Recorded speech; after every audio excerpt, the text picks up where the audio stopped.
Howdy, everyone. Welcome to another episode of Californian Touge.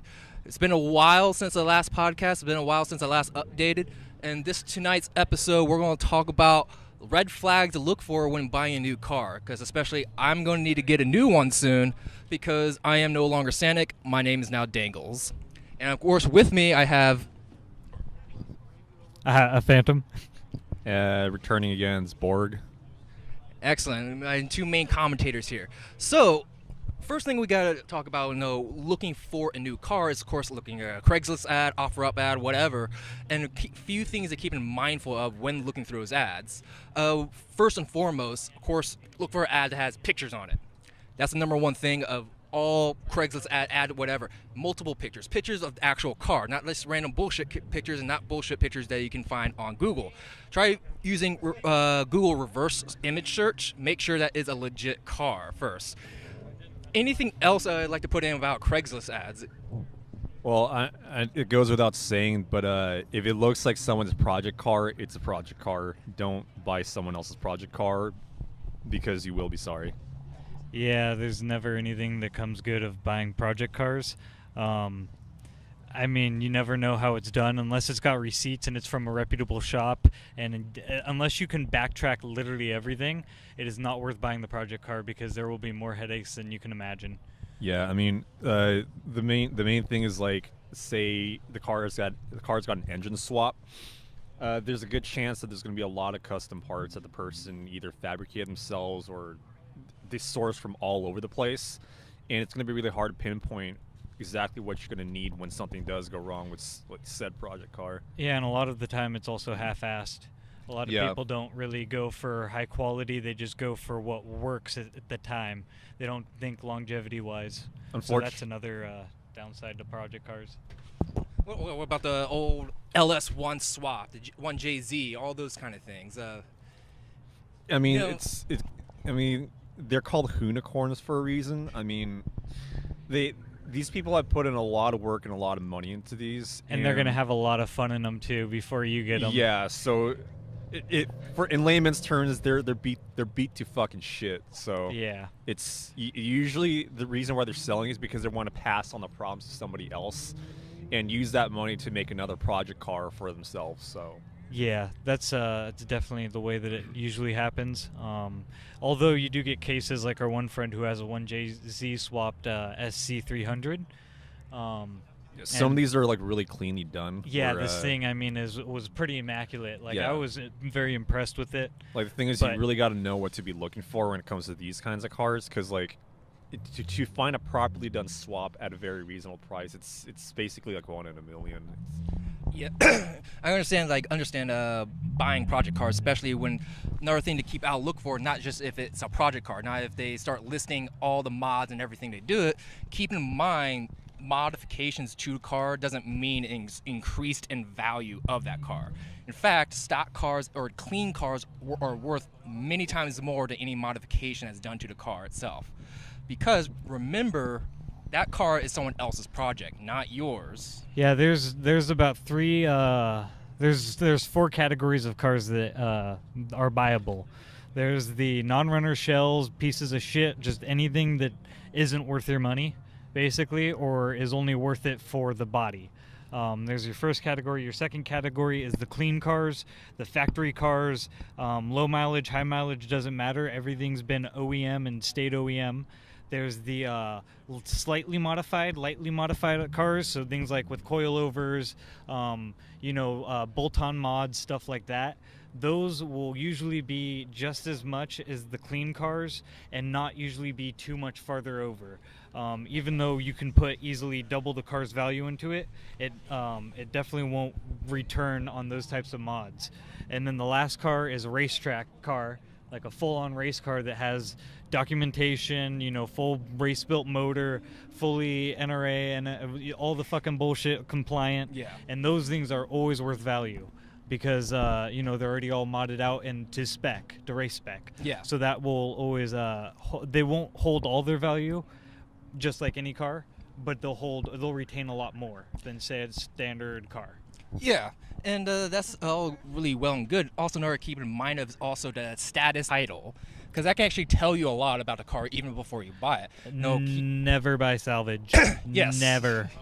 Unless if This is Slav here, bringing you the report of the week. If you do decide to buy salvage, always go for something sub 5,000, and that should definitely be. You should buy salvage titles if you're trying to make that thing a drift sled or a track car or a toge car.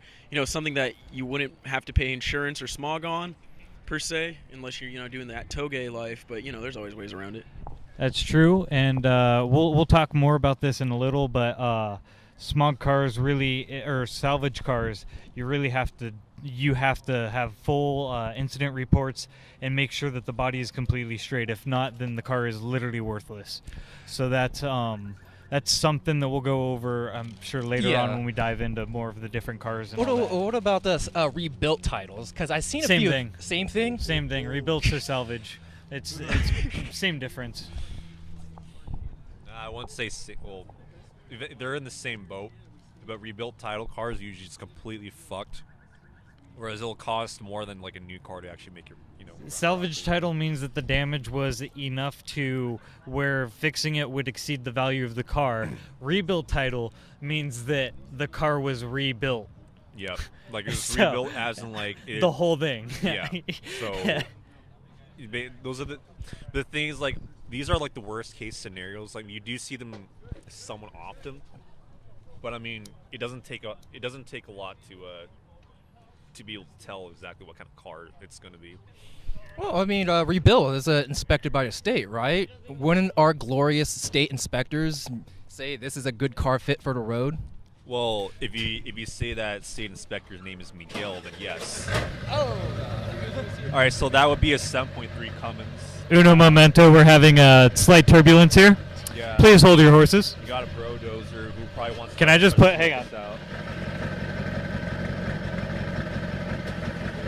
That, ladies and gentlemen, is the sound of a 7.3 liter Cummins inline 6 and a Ford F-250 from the 1990s. This one in particular has a couple of long-ass antennas that look like cockroach antennas and shit.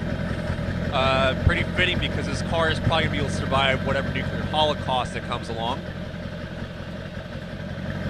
Just still recording? Okay, we're good. It seems to be lifted by at least 1 or 2 inches on looks like very worn mud tires. These kinds of mud tires are perfect for going off-road, especially if you plan on going through deep mud. These worn patches will act like solidifying I guess nuclei for the mud to like dry up on. And when that happens, you get infinite traction, which means you can basically power through anything. It's pretty awesome. Wow, power through anything? Tell me more. Well, you see, air is a very viscous. It's a very non-viscous fluid, right? So these little these tread patches on these giant ass mud tires, they function as nuclei for the air to freeze on.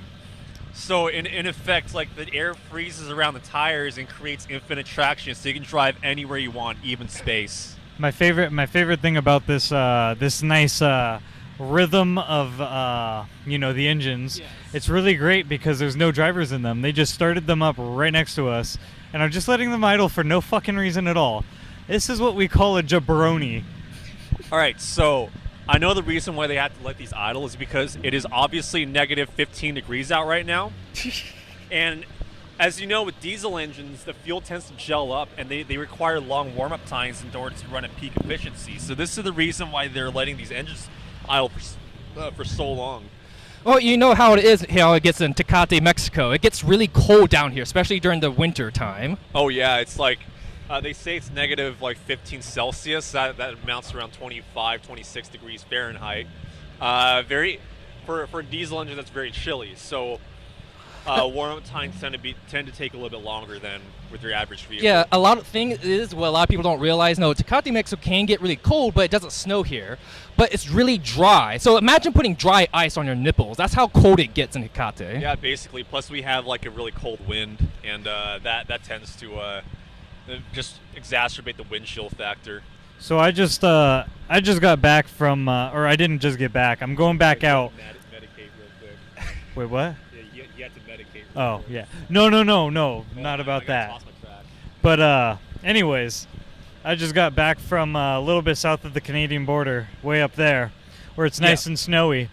I mean, I was in 5 to 25 degree weather the entire time, and it was colder down here in Mexico. When it's only like 30 degrees or 40 degrees down here, it is worse than down there. Oh wow. So I don't know why. It just felt warm up there, even though it was so cold. It was great. I loved it, and it was snowing, so can't beat that. Well, how about we get back on topic at hand?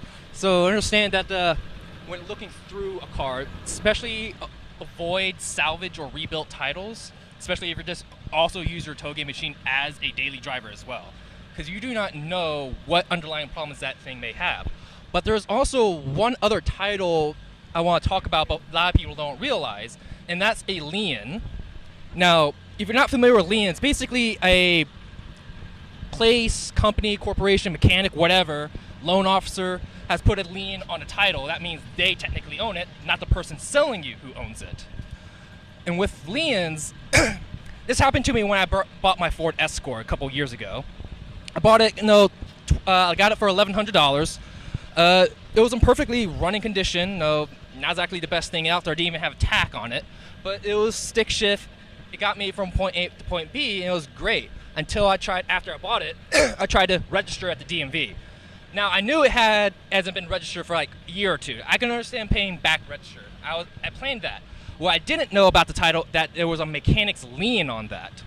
Now, a mechanic's lien, basically the mechanic that I bought it from, I don't know if the mechanic I bought it from that had a lien on it or some other mechanic had a lien on it. But what happened is you have to pay off that lien, at least in California law. You have to pay it off in full. And my $1,100 car went up to like a $2,000 car to pay off that stupid fucking lien.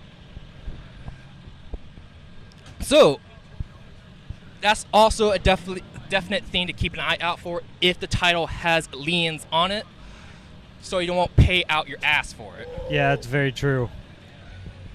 So you always want to make sure, you always want to do your background history and check and stuff before you buy any car. You want to learn all the laws, you want to learn all the titles, you want to learn pretty much everything there is to know so that you don't get ripped out of your money. And so that more importantly, more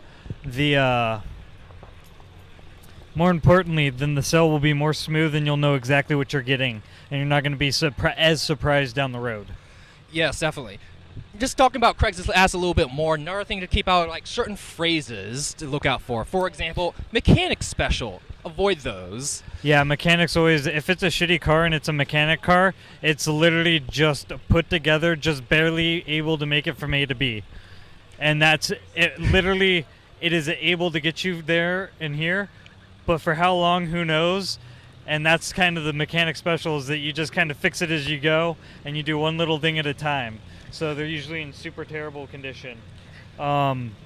Another phrase that you'd love to hear is, was in great running condition before it didn't work anymore. That seems to be a very common one for old 80s and 90s shit boxes. Great engine, runs fine. Engine does not work.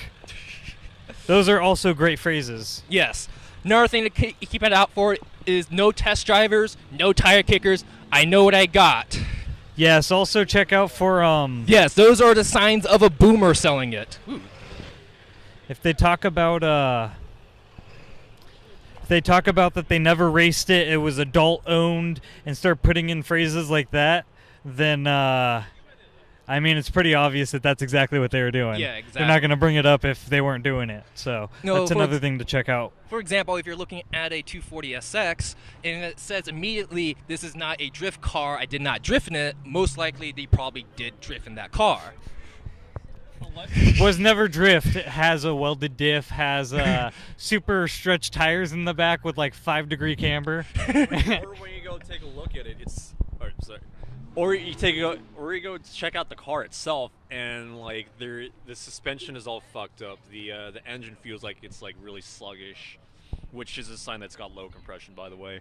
I won't say cracked dash because that's really common with 240s, but Dude, that's common with like every 80s, 90s shit box. Well, it's just more common with 240s because you'll see like freaking 10 cracks. No, go check the E30 movement. They're literally about to start like building their own dashes because there's not enough dashes out there anymore because they That all too, just but- crack. Yeah, at any rate though. It's about to be an apocalypse for the E30 like owners. if like the rear diff is fucked up, or it's got like a, I don't know, like, again, check engine lights, another big giveaway that the car is probably not properly maintained.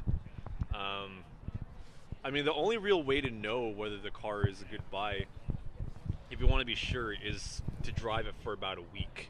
And the thing is, like, that's not going to happen. Yeah, that's before not you- never going to happen ever. And that is a good advice. Always actually test drive your car. If the owner refuses to let you drive it, even for like a block, do not buy that car. Yeah, I can agree with that. But another surefire way, receipts. If they have a paper trail for the past 5 years or more, I mean, you'll basically know what you're getting. Not necessarily, but you'll basically know.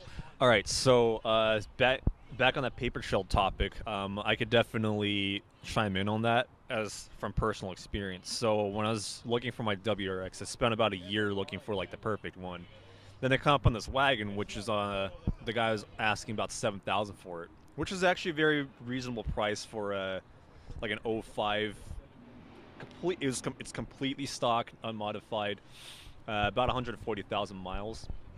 Go in and talk to the guy, and he has a freaking textbook worth of service records, and so basically he bought it new at I can list off like everything that he's done to it, but he bought it new at South Coast Subaru back in 2005, and he's had service. The car's completely dealer maintained.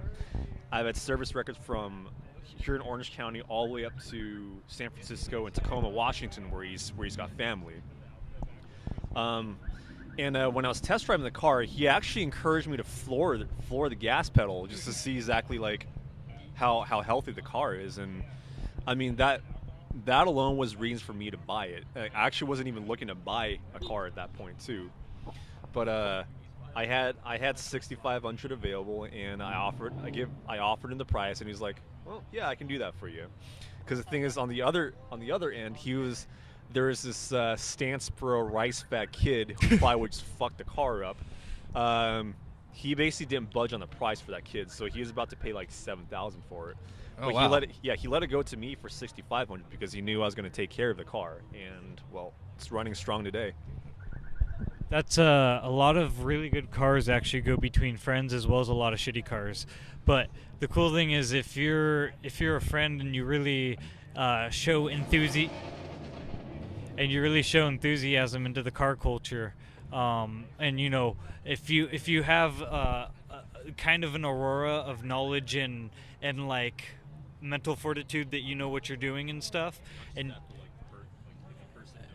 yeah, well, even that, yeah. I mean, great cars. You can get great cars for great prices because If it's a friend who's selling you so if it's like a friend who's selling you the car, then obviously he'd be able to like help you work on it and stuff because he's got all the service records like either in his head or physically. yeah, exactly. I mean, that's a really rare thing though, to actually have an owner to legitimately take care of the car, have actual service records, and all those different things. Because that's actually a good thing, have a paper trail. Because don't always rely on Carfax. Because those things, no, they only tell you when it's been in service or when it's gone to a dealer, kind of. Here's a fun Changing fact. owners, like, so Carfax really just tells you when the ownership has changed, whether it's been in any accidents, and whether there's any like liens or titles and whatnot. That's it.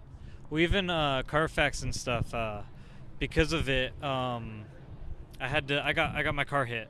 Car was hit. Some lady was driving without her lights on at night. I pulled out in front of her. I was deemed 100% at fault for no freaking reason. It was bullcrap claim, but I didn't go after it. And they quoted me $4,000 to fix all my damage, which would have totaled the car. So spent $500, fixed it over 2 weekends, Yeah. hammered everything back in place and ran it, and it ran fine. But it never went on record because I never went through insurance to fix it.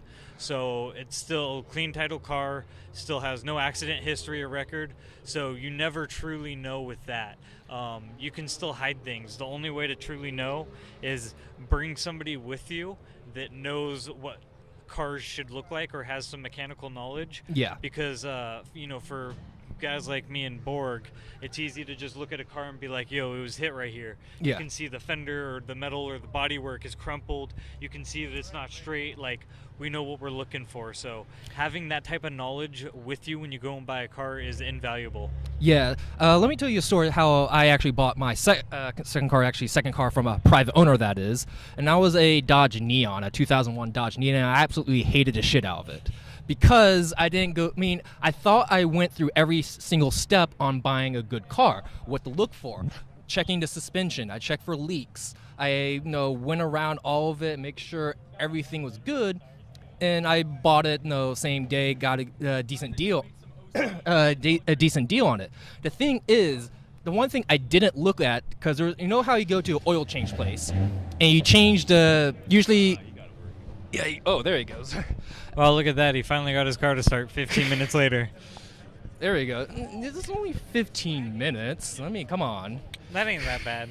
It's better than Franken30, who sits there and smacks his alternator with a stick just to get it to go. Sits there and bangs on his motor for like 30 minutes.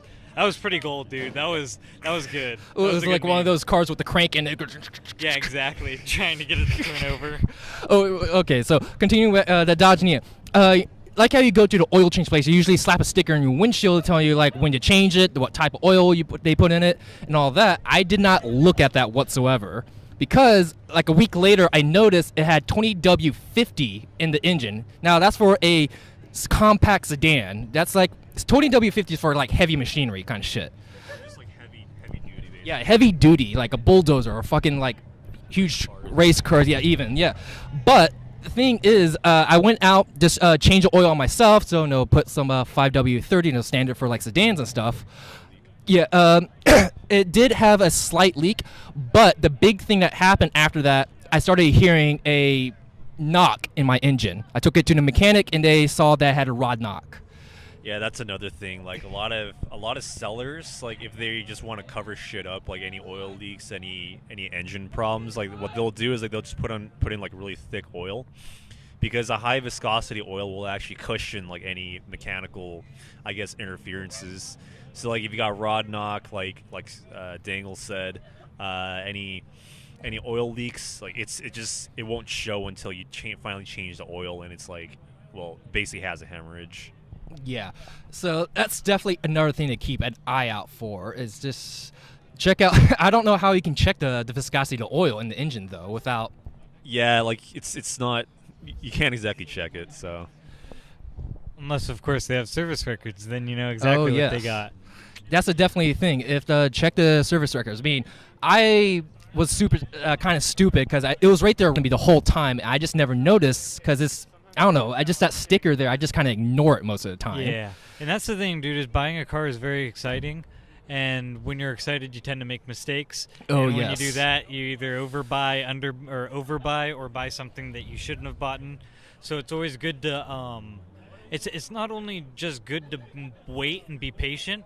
It's good to do that not just for making sure that the car's good, but it's also a great buyer tactic, because then the seller wants to buy a car, but the seller wants to sell the car, and you're kind of just stringing him along, and they'll make him more willing to budge on price just to get the car moved. Again, back on that topic, never buy a car on impulse. That's usually I see a lot of people doing that because they just want that car now, and they don't do the research into it. They say, oh, it's a good price, I'm just going to jump in and buy it. And they end up with like thousands of repair bills, and it just turns into a freaking nightmare. Yeah, Borg brings up a good point. Try not to buy it on impulse. The problem is when I bought that Neon, I had to buy it on impulse because I had a couple gigs lined up. I needed a car to get from place to place right away, so I kind of needed a car right away, and I just so happened to bought that because I thought everything was fine until I found out it had a rod knock. I mean, for the most part, the car, no, it actually was a complete shit. I can't even think of a good thing about it. I mean, it got a vacuum leak a couple months later. It had the rod knock. Just like a whole bunch of shit. So I decided to scrap it for California. California has that Clean Air Act. The carb thing. Like if you like scrap your car, they'll give you like some sort of cash bonus. Yeah, like a California owns version of cash for clunkers or whatever. Yeah, like I think it's still active right now. California is pretty commie in that sense. But Yeah. I mean, like back on topic with Dangles' experience. Like again, buying on impulse is usually doesn't end well. Actually, 99.9% of the time it's not going to end well. So what would you recommend then? Like check out the car first, see it firsthand, then call them back later? Yeah, Or? definitely check out the car first, test drive it. Of course, have the cash in hand, because sometimes buyers or sellers get a little bit sketched out if you just if it's a performance car especially, they'll think you're just going to take it out for a joyride. I mean, you could always compare with a few other cars at the same time, around the same price point. Beyond that, again, you're not really going to find out any problems until, I'd say, 2 weeks to a month after you actually get the car.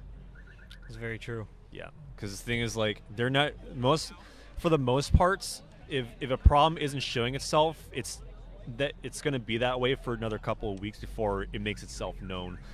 For example, my WRX, about a month and a half later, when the coil packs blew and I had the flashes check engine light. It was an easy fix, obviously. Just switch the coil packs around, diagnose, and that's it. But still, it's best if you have at least another 1,000 as a cushion for any repairs that might need to be done. Yeah, never spend your whole budget on the car itself. Always make sure that you got room for repairs and stuff. I hate to cut this short on my end, but your wife's registration tag so it doesn't get stolen. Okay, that's fine. I hate to. I thought I told her to do that. Anyways, I hate to cut this short, but I got a flight to catch in the morning, so I got to head out. I got to be up at 5, and it's already pretty fucking late. Have fun I gotta flying, pack and Phantom. shit. Yeah, so we're going to cut it off here. So I hope that we had, got something else to say? Just make sure that you take your time and stuff buying cars, and make sure that realistically, look at the owner. The owner will usually tell you how he took care of the car. Yeah. If he's a jabroni and he looks. And Bring he's a buddy like, too. Yes. Huh? Yeah, always bring a buddy with you to Always check bring it. a buddy too, but always look at the person that's selling it, because you can tell kind of by their actions how well they've taken care of their car. Yeah. Okay. So, any last thoughts from Borg or? It really just repeating what Phantom said. Look at the character of the person. Look at the state of the car. If the tires are okay, if the tires have enough tread, if it's got no leaks. The person's very transparent about what's been done, what kind of service he's been doing to it, and exactly what's been going into the car. You'll usually be pretty well off with that. But again, just have that $1,000 in reserve just in case anything goes wrong. Because again, if it's an old car, something's bound to eventually need to be replaced. Yeah, very good words, wise words. Just repeat everything. No, bring some extra cash. Make sure you have enough to actually repair it, or have a lien on it, or whatever, because surprises will come up. Anyway, that's it for this episode. Thank you for tuning into the podcast. Tune in next time, probably next week or so, or whatever. Keep updated, subscribe, like, and all that bullshit. See you later.